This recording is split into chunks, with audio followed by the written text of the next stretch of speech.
We're going to go ahead and get started. And with these calls, we start and get just kind of kick off with some wins. So, like just a personal win and a business win, and we'll go around the room and share. So we don't necessarily need to go with everybody, but if someone has a win they want to share, Tony and Lynette, I see you guys, DJ, Rashawn, anybody who have a win they want to share for the business or the personal win. For a personal win, I would say we were able to get out on the trails again because they've been closed due to weather. And so we went out on the trails this week. And then a business win would be we got some handbook documentation updated. So that's a win. Awesome. That sounds good. Yeah, the trail I am done with winter. I am ready for spring. I'm Yes. like the green grass and the leaves on the trees and the 78 to 85 degree weather. It's like this is my favorite time of year for sure. Yeah.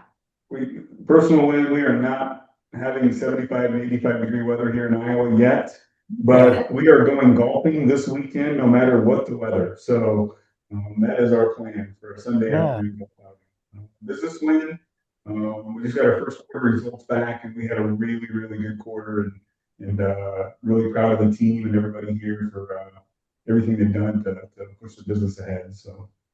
What when you say we had a really good quarter, what specific metric drives a really good quarter? Is it all revenue or is it So So for me, the most important thing is net operating income. okay? So, we had a great operating income for the first quarter. We did have higher revenues than last year, but about just a little bit, about 1%, 2% short of budget. So we were really close to budget. The first quarter is really tough, so we had a really good job. So. And I always wonder because people can talk about success and measuring different things. And when we could have 20 different metrics and say, I had a really great quarter. And like, what does that mean? Is it just profitability? Is it just, it could be we had a great quarter with retention. We had a great quarter with client acquisition. We had a great quarter with like, there's a lot of different things. So I always wonder when people say something like that is what is the biggest driver of it? And most of the time it's going to be revenue generated, right? Most of the time it's going to be profitability. But I think success can be measured in multiple ways. And it could be that we lost no one, like we had no retention, no turnover. And I know you guys have a very healthy culture. You guys have a long term. So that definitely contributes to the net operating income. When you don't have attrition, you end up with better performance overall. For sure, for sure. Cool. It looks like we lost for Sean. Um, Anybody else, DJ, or anybody on my team, you guys want to share a win? Um, I can do so on a win for the business. Yeah. I my building that I'm working on getting the entrance into, I found a company that can finally do my entranceway. I don't know if y'all can see it, but I have all my doors and windows either installed or ordered.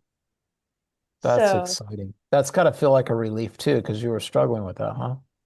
yeah, because since it's on the commercial side, I had a lot of people who just didn't want to do the windows for some reason, and had every excuse that they wanted to break into all the walls.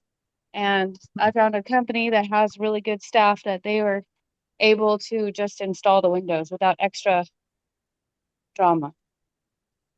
So that's where I'm at right now, actually, is they're getting me window in. So Awesome. I'm very excited about that. I know it's a simple thing, but it's been, for some reason, very problematic. Um, and then I got a couple of my houses rented. So, and one of them finished. So that's on those wins. Yeah, that's good. Those are all good wins. When we have vacancies and we have things like that, we're waiting on, like you said, a contractor or permitting, those can create stress on us. So having that sounds like some relief that you have coming your way. Yes, I'm very excited about that. Um, and on the personal side, one of my goals was to continue to get in better shape. And so I have successfully worked out 3 times this week, which is not like huge, but I wasn't doing that. So there you go. Yay. Yeah, that's good. Um, Rashawn, I saw you bounce out and come back in. Do you have any wins that you want to share with the team? This is Um, a time where we share business and personal wins if you want. let's see. Well, business, our sales is picking up. Our goal was 5 closings a month, but we have 7 this Oh, month. So we are quite happy about that. yeah, that is good. Is there anything that you can say that was directly related to like an impact that you guys had, or do you feel like it was just luck, or do you say, nope, we did something and we actually saw the results from it? We did a few things. One of them is actually moving a sales agent from salary to 100% commission, and that got him really moving. Yeah, that'll do it. You're not going to get paid unless you sell. That's a good thing. Yeah. And he liked that too because it's actually a bigger bonus. Yeah, and usually when you have someone that's in that position, if they have the ability to make more, it's motivating to them as well. Yep. Cool. All right. I'll share real quick. My wife has had skin cancer, melanoma from August last year. We went through a surgery that she had it removed on her scalp, and then in December it came back into her neck, and we actually got a PET scan about 10 days ago that was clear. So we're clear of cancer. I'm super happy about that. It was very, very I guess stressful because we have to just trust that, the doctors are doing the right things, but certainly some good news there. So we're excited about that. And then business wise, we just have a really good team and we're getting some wins across the table that are strong. We have some very challenging roles that have really challenged us for a while. Sales roles are always tough for us because you're trying to get someone to work at, like on a high commission structure, and they take a long time, and that just means that the client is waiting a long time. But we've been able to get some wins across the board, which is helpful for our clients as well as for our team. So I'm excited about that. Let's go ahead and jump in to the presentation. So if you could go back a screen, Karen. This is kind of key here, and I think the title here is Are you hiring a resume or a person? And the reason that we want to kind of let that sink in a little bit is one of the things that we hear so many times is people are looking for a person that already has it, like they've got this experience. Like I'm looking for this person that's already done this. This is what they do. And and while that's great for training, if you bring someone in that's basically plug and play and they're able to do it immediately, um, just because someone has experience doesn't mean that they were good at it or that they are the right fit for it. So we always try to encourage people to look at someone that has the right personality and the right soft skills and can be trained with your process. But I remember back in my managing days at UPS, my leaders would always say, like, I need a body today to do this job. And all they were looking for is the easy way out as a leader to just put someone in place that could do the work.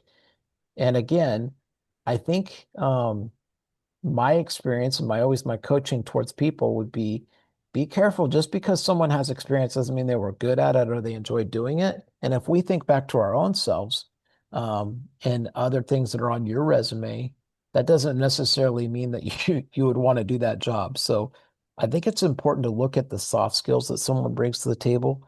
Are they committed? Are they coachable? Are they aware? Do they have the ability? Are they growth minded?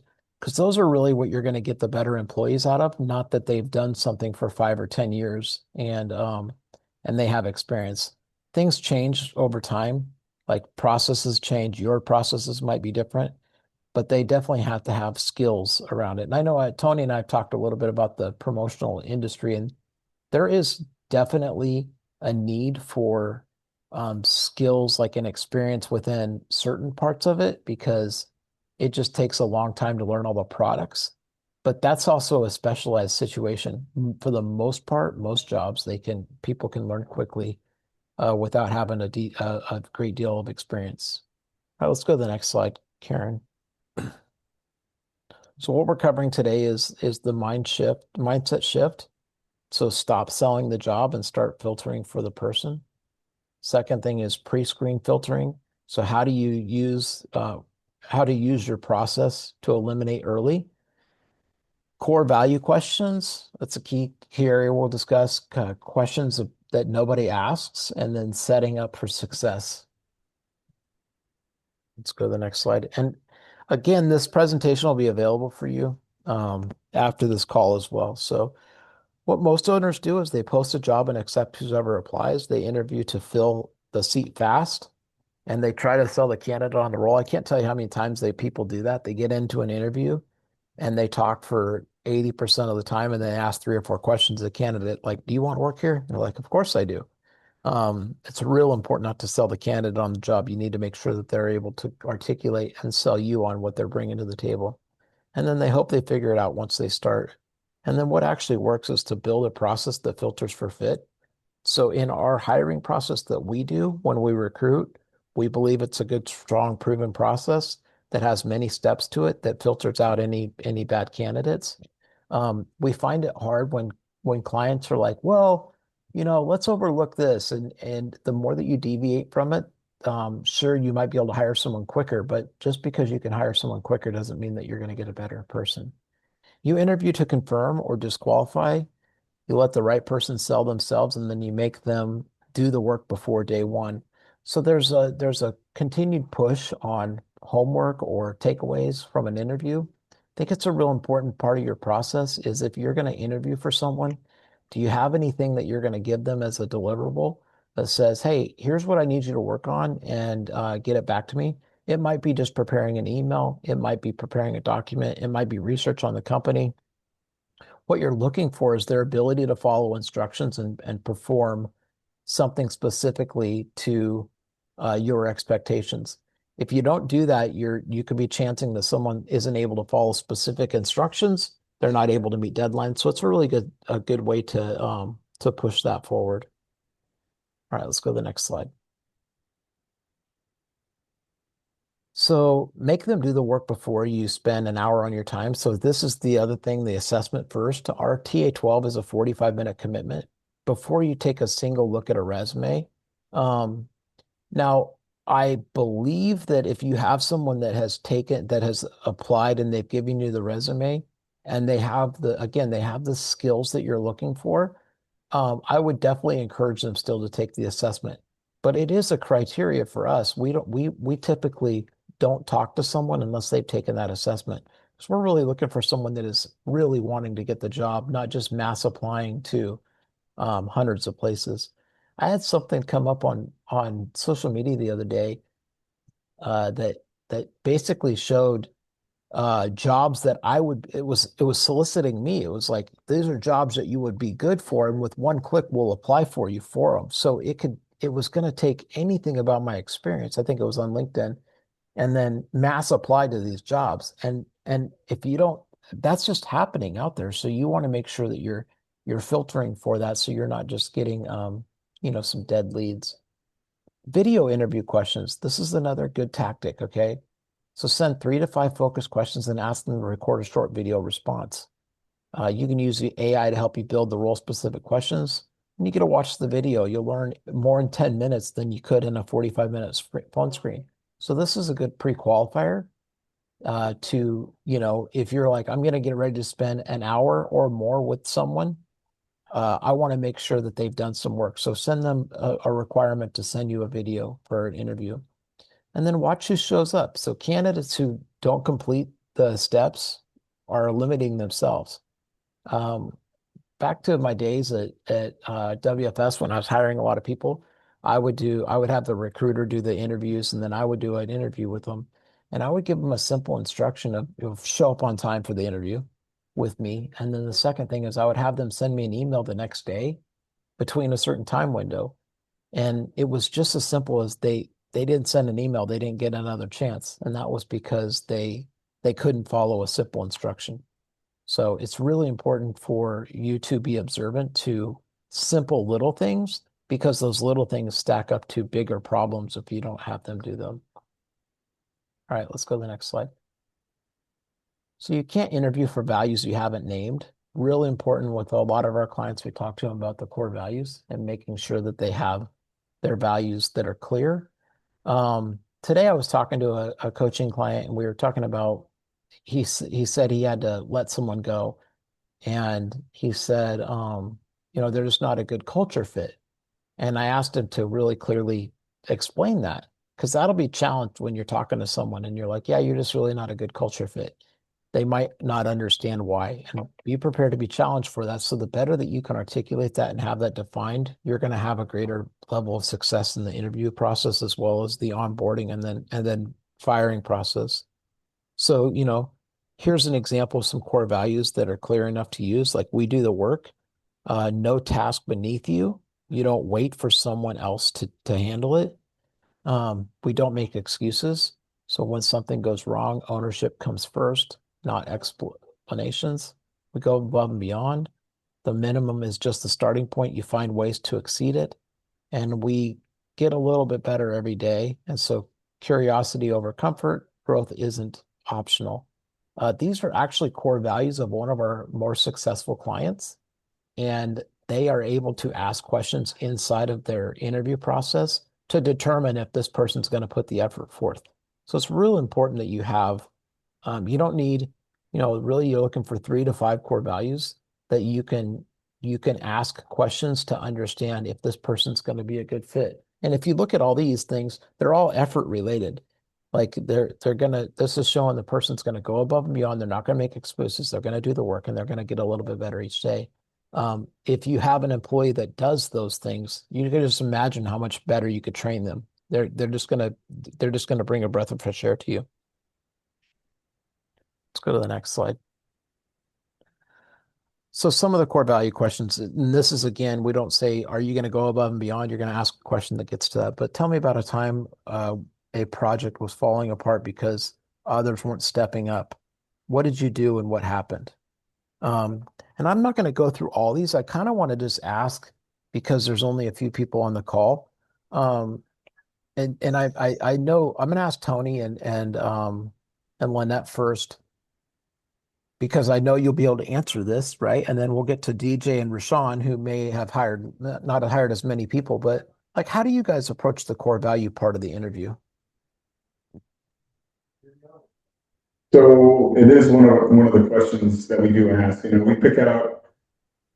I mean, one of our core values is deliver well, and Lynette's really good about asking candidates about, and if they can explain to us a time or a situation when they delivered well to a customer or to a fellow employee, another teammate, things like that. So that's one thing that we hit on pretty hard. That's one of our biggest core values for sure. So Yeah, and that means that they're exceeding expectations. They're going above and beyond. There's a lot of value in that right there that you're like, even if they haven't done a specific task before, if you have someone that has that kind of attitude, you're going to want to teach them, and because they're going to continue to provide that.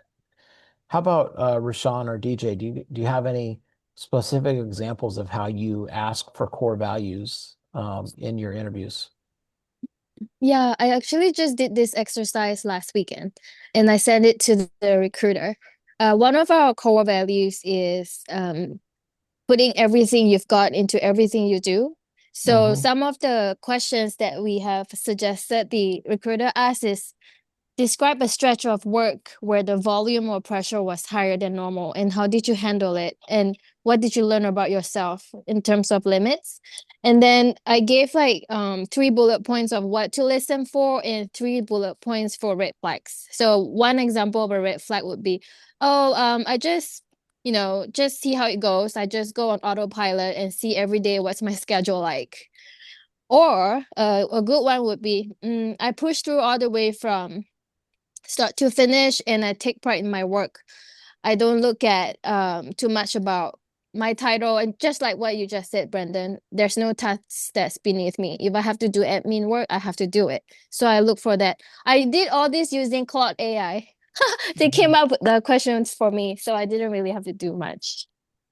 And that's it. And I think we're blessed that we we can leverage AI in this day and age because if you think about, even 5 years ago, we had to really push ourselves to be creative. And now we have the ability to leverage it. And just like you mentioned, Rashawn, I think those are great questions. And the hard thing is for me, is I always put myself in a candidate situation and thinking like, how would I answer this? And you're really getting challenged to be thinking on your feet and thinking from experiences. You can't really prepare for that. So a lot of times you're just looking at how they respond as well. Not Mhm. like you mentioned, if someone just says, yeah, I'll look at my day and I'll give it my best. And you're like, yeah, that's probably not a good enough. You're like, listen, I need to think about this a little bit and really give you an example. And then they come up with one. Oh, here's a situation.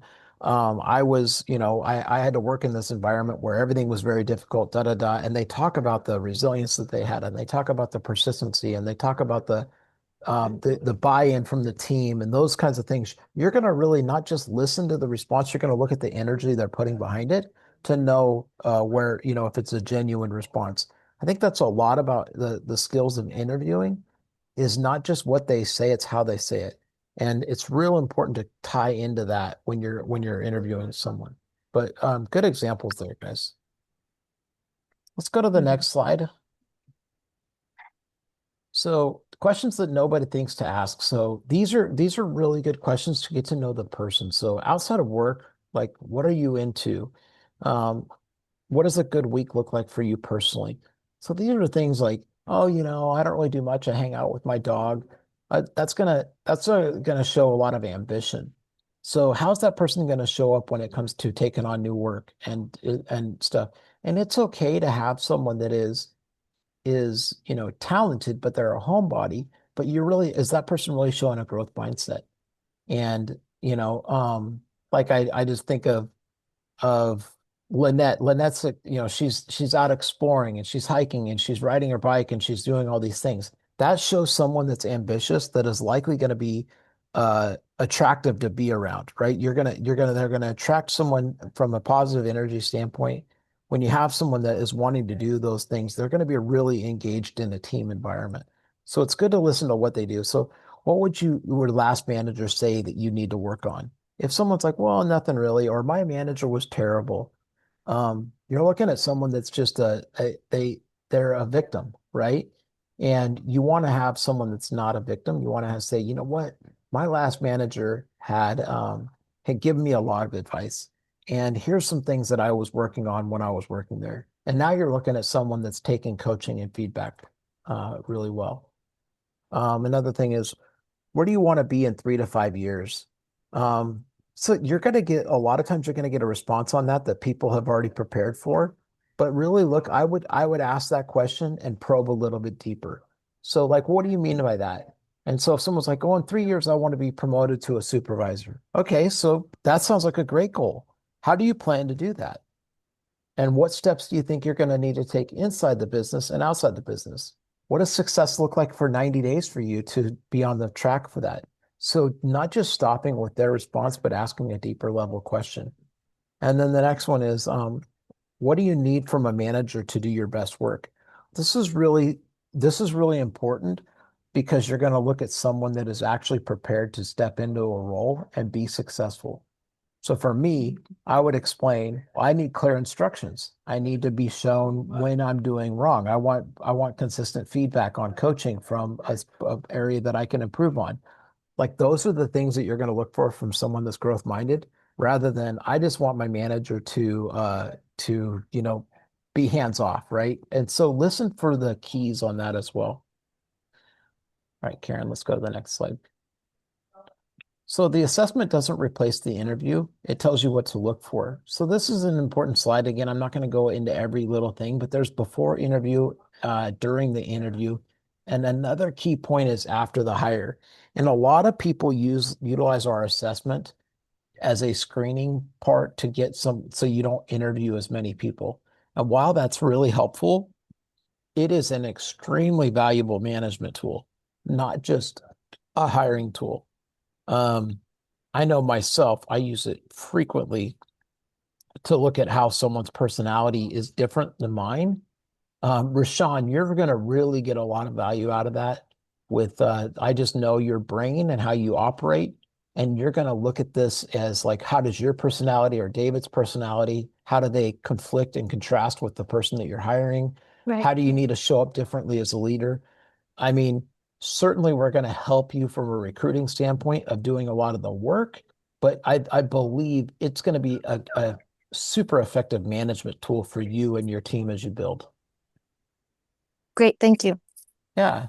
Um, and then, so the next thing is, most second interviews are just warmer version of the first, and they shouldn't be. It's real important that you take and you go into a second interview, or a panel interview or anything like that, and you get a layer deeper.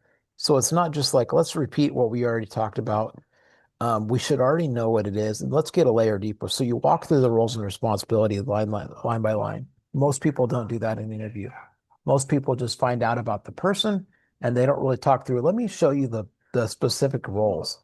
And then in those roles and responsibilities, you talk to and you have that person really articulate, like, how do you see this as a challenge for you? How do you see this as one of your strengths? How are you going to show up day in and day out when it's hard? You're going to ask layers deeper there. Review the core values together. So read them out loud, explain. Give me an example of how you've had that demonstrated in the past. One real key thing, and and I know that Rashawn, you mentioned what you guys have done with your core values, but when we have a core value, when we've defined our core values as a company, and you can say, for example, inside of our team, I might say, hey, give me an example of someone that demonstrated a good core value this week or demonstrated our core values really effectively this week. And I want to use like a case study, like, oh, Amber did this week, and that demonstrates seeing behind the corners. So, or seeing around corners. When we can have our team specifically tie a behavior or an outcome to a core value, you're going to get a lot more buy-in on what they are, and you're going to get activities around that. And then find out what they want. Ask like, what does it look like in 3 to 5 years for you to be effective at this? What is the ideal outcome? They're just like, well, I just want a job. You got to look at the ambition here. Are they goal oriented? Do they really want to drive themselves to be successful? You'll hear this a lot too. You'll always hear that I want to get promoted. And then when I challenge people, I say, okay, cool. Like, what does that look like? What does the path for promotion look like for you? Um, and you're going to hear like, well, I need to, obviously I need to do everything that is expected of me, but I need to exceed expectations. Perfect. How would you exceed expectations? Like, what's your extra effort look like? It's so important to ask more than just yes or no questions and probe deeper, because really what you're trying to accomplish in this interview is get them to talk, not just answer questions. You're wanting them to explain at a deeper level, to articulate what they're talking about, and really go into depth and not just like yes, no, or this is what I did, or this is specific. The challenge too is that most of the time that person's going to be nervous, really nervous, especially if there's multiple people in there for an interview. So you got to give them a chance to relax a little bit. Like, tell me a little bit more about that, and really get them to talk. You're going to have a much better interview. So, but before the interview, give finalists a role-specific assignment. Use AI to build it. So we did this with a client that has a CFO position, and we asked them to do a comprehensive analysis of the company and look at this, like basically a SWOT analysis for the company. I think, Tony, you would really like that. We had a CFO candidate for a role, and they came back with massive value for the client by saying, hey, here's what I see in the next 5 years of your business and what outcomes I would be anticipating. I know you're probably already looking at it. Here's how you would leverage AI. Here's how you leverage other technology. Here's some emerging risks.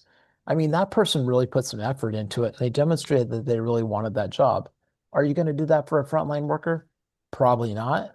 But if you do something that specifically asks the candidates to go back and do a little bit of work, it's going to show their effort that they're going to put towards it. So again, we're not trying to look for someone that is just, oh, good, I finally got a job, and you're really looking for someone that maybe has 3 or 4 offers together, and they've got offers out there for other jobs, and they've chosen you, so they really want your job.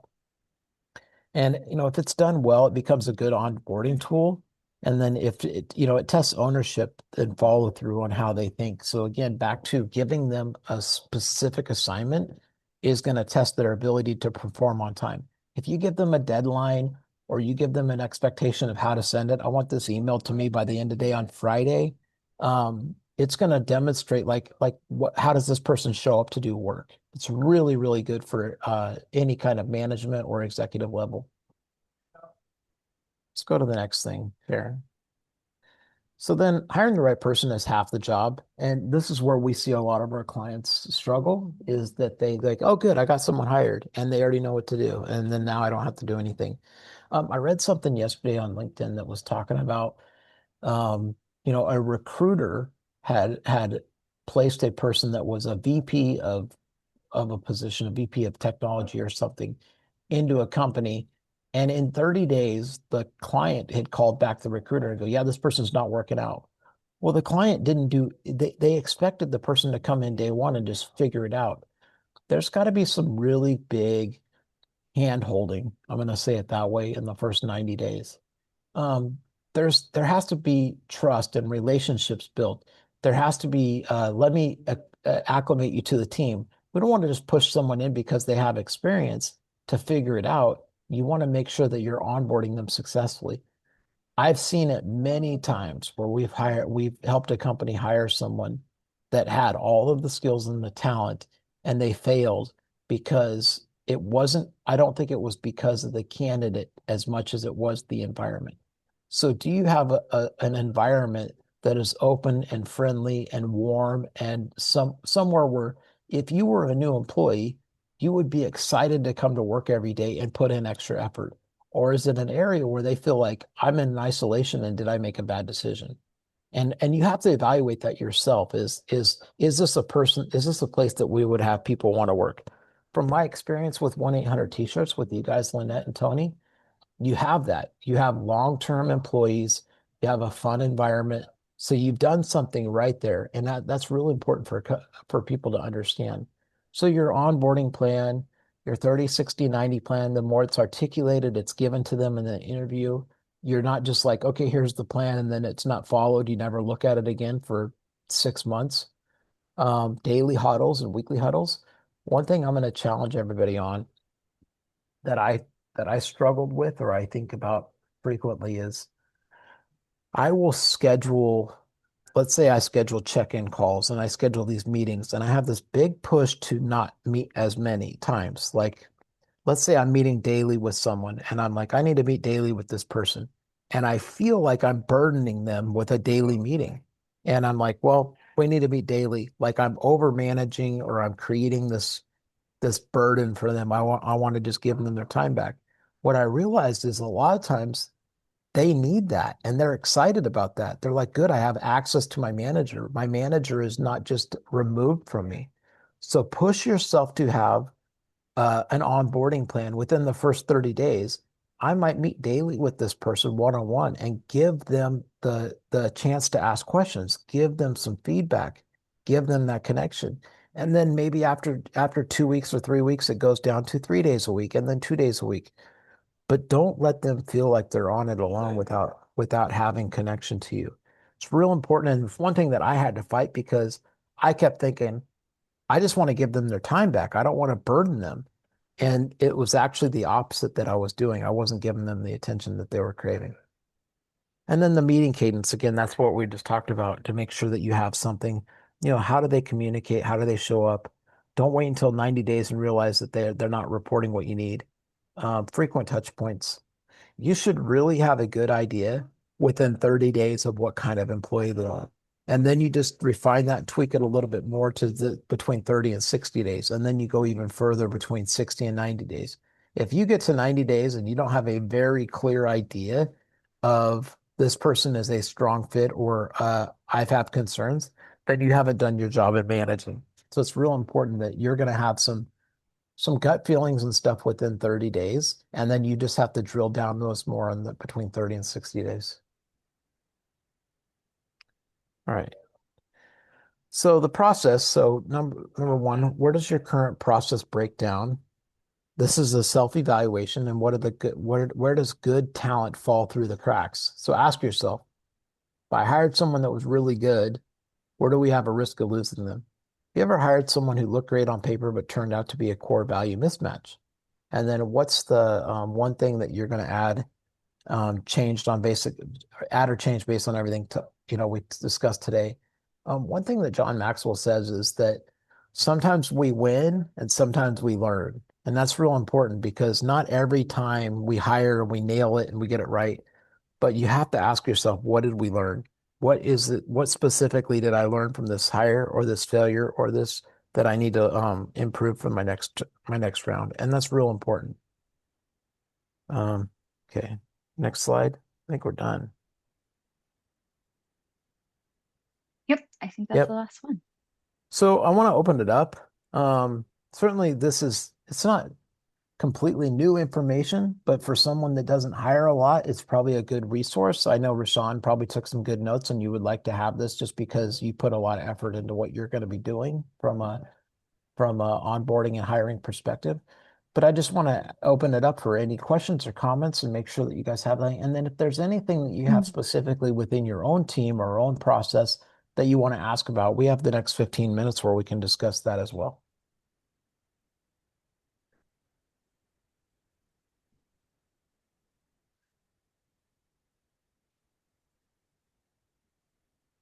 I'll add one thing that I thought of at the beginning of this. It talks about how a lot of times in interviews, you feel like you're almost trying to sell that candidate on working with you. Or, you talk a lot about the company in that setting. I remember one of the interview questions that we would always use with the company I was with. Uh, several years ago at this point, we had a very unique, a very unique brand. We were a salon franchise with a very unique, logo, everything, very unique vibe. And instead of telling people about us, one of our interview questions was that we recommended, again, to franchisees who were hiring was if you had to describe our brand to someone, how would you describe it? And so one that told us, did they look at us? Did they look at us as a company? What did they look into? And two, it gave us really useful information about what stood out to people about, our online presence, our website, everything like that. And then it was always really interesting to see what people kind of clung to. Some people would say, it looked really clean and it would be aesthetic, right? And so you could tell, oh, this person has an eye for detail. Some people would really call out, it's kind of a cheeky brand. You got a good sense of humor. It's like, okay, their personality is what's going to come through because that's what they noticed in us. So I always really loved that question.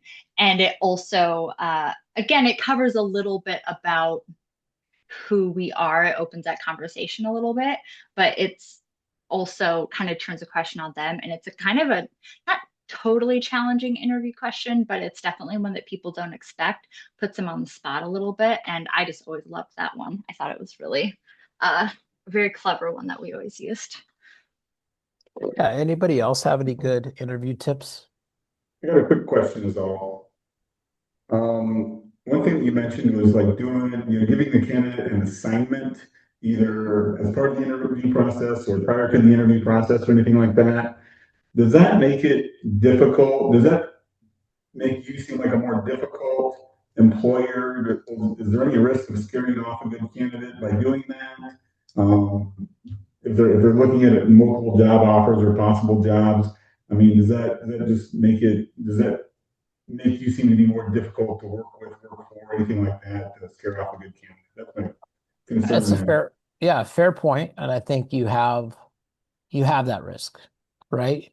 And um, I'm gonna answer it by going back to something. So in 1991, right, aging myself a little bit, I played softball with I had a girl that we were in a church youth group together, and I played softball with her dad, and he was the center manager at UPS.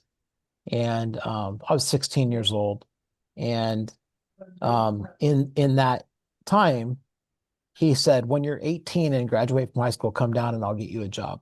He literally said, I will give you a job, right? And I had to go down, and it took me 9 months of going in 2 to 3 times a week before I could finally get that job. And it was double minimum wage. And I knew it was the kind of job that people didn't quit from. So I would say that resilience in that situation was real attractive to the hiring manager rather than someone that just came in and said, I know I could get this job.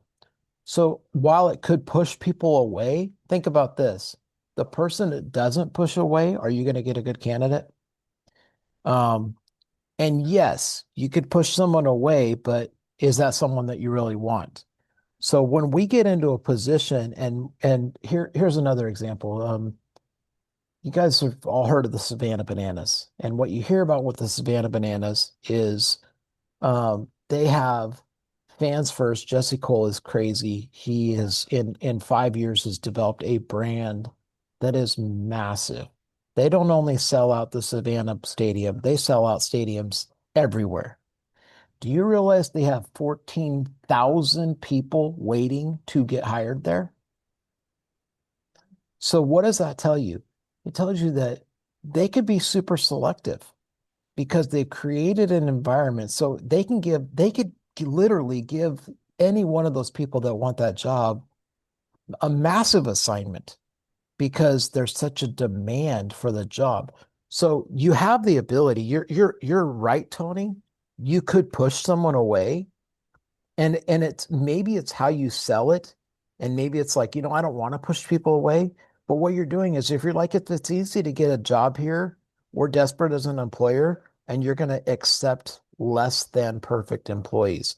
The more that you create, and this is another thing I talked to when we were at the last boardroom event, I said, how much are you putting out there that we are the employer of choice? You think back to 10, 15 years ago, everybody wanted to work at Google.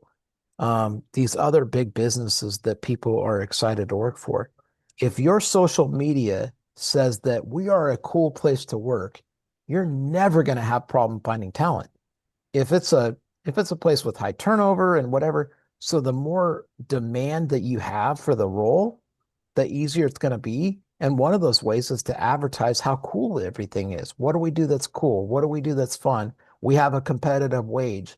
We have all these things because if you think about it, the first thing that's going to drive a candidate to a business is when all things are equal, where am I going to make more money? And then what are the benefits that I get? And what are the perks that I get? The more that you advertise that, the more that you can create the demand in what to expect from them. I think it's a good point, Tony. And I wouldn't make the assignment so grueling that someone's going to be like, I'm just not going to do it. Like, that's stupid. You're just kind of an ass as a manager. But if you say, listen, we get a lot of applicants and we're just going to look for the quality of work you do. Here's an assignment. Be mindful that this person's not getting paid.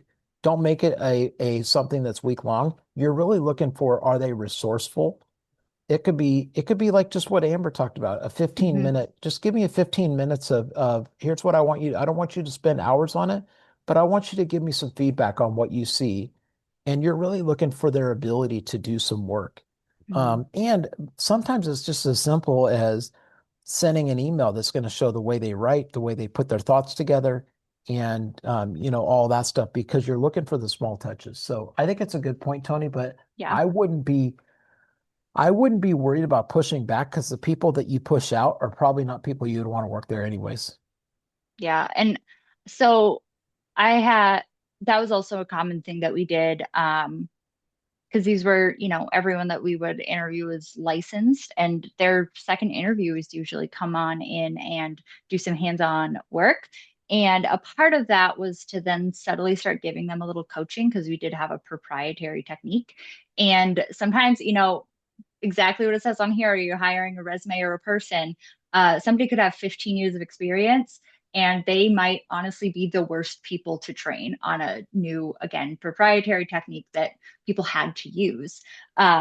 You'd get a sense really quick how willing they were to try something different for this. And then also, honestly, so my husband his brother owns a restaurant, and he's helped out a little bit with the hiring process. And their entire interview is just you're going to come work a shift because again, if you've worked in food service, you've worked in food service, like your resume isn't going to be all that wildly different from anyone else's, right? If that's what you're going for. So their pretty much entire interview process at this point is you just work a shift and they get to see how you show up in that. And so all that is to say, I don't think it's as uncommon as I don't think it's totally uncommon. I think it's getting more traction in just how that part is used. So I don't think it needs to be, too scary. I think it's, again, used more than we think. And it definitely just helps you, it gives you some really good insights on how people show up.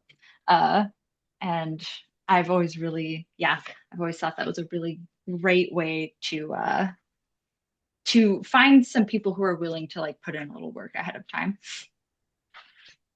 And one thing that I would say is that we get in a position of when we're in a position of desperation, like we need someone, we have no applicants and all that stuff. You're losing the battle. Like you're gonna hire someone that's really not a good fit. You're really hoping that they just have a heartbeat, and you're like, this is a bad situation. If you think about, go ahead. I also think about just the process of your assessment, right? Like it's a 45-minute assessment.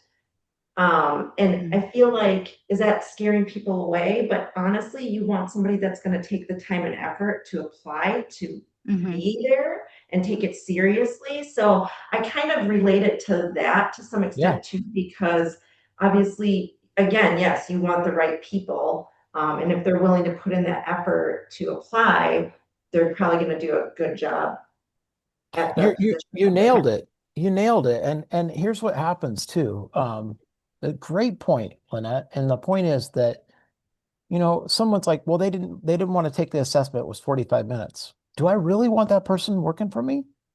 If they took the assessment and they're like, I'm curious about my results. How do I improve? What did I learn? Now you're like, okay, this person's coachable. They want to get better. So you're 100% right on that.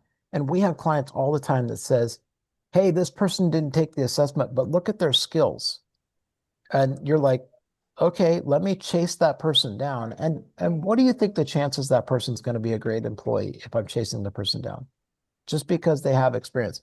So I think it's a mindset set shift. Be the Savannah Bananas.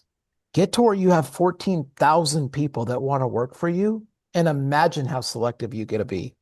I mean, if you had people coming in every single day going, oh my gosh, 1-800 t-shirts is an amazing place to look, so fun to work. And your guys' boss does all these crazy things. He's going to run the Chicago Marathon with all these shirts on and stuff like that. They're going to be around that culture. You're going to have people that want to work there.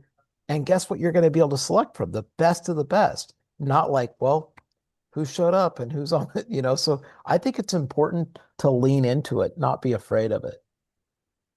I also think about the fact that, if there are people who aren't wanting to send in the video, you set that video interview. There's a lot of fear around like, I want to get enough applicants and I don't want to like overly filter the ones who have applied. And that can come back to the job ad itself, the compensation. There's things that you can look at to make sure that you are going to get a lot of applicants. But then, are people who don't want to um, do the video interviews, take the assessment, do any like the extra steps in the interview process itself. It's kind of this thing of people who are in a hurry to hire someone and then people who are in a hurry to get a job, right? And then I think those two things naturally find each other the easier you make the process. But then there's the other side of it of somebody who has a really well thought out like process in their interview. They know what they need and they have the steps in place to find that and then attracting the people who are willing to put in the work. And it could take longer. However, it could also ideally that's going to yield you somebody who's going to last a lot longer. And so you're not going to have to do this again as soon. And I think that's really what it comes down to. Like that is the benefit of taking more time up front to really grab that right person. And yeah. Good question, though. Um, on my retail locations, we have a very low turnover past 3 months. I did post one job opening on Indeed, and we had 525 applications in 1 month. After I closed the job board down. It's if your staff is happy to be there, everybody else wants to be there, and then you can build a little team with your people that they're enjoyed your company. I agree, DJ. And I think the one piece that's important is like what is your social media telling the world? So if you're not like you may have the best place to work and your employees know that, but if you're not sharing that experience with other people, you're missing out on an opportunity to create excitement to work there.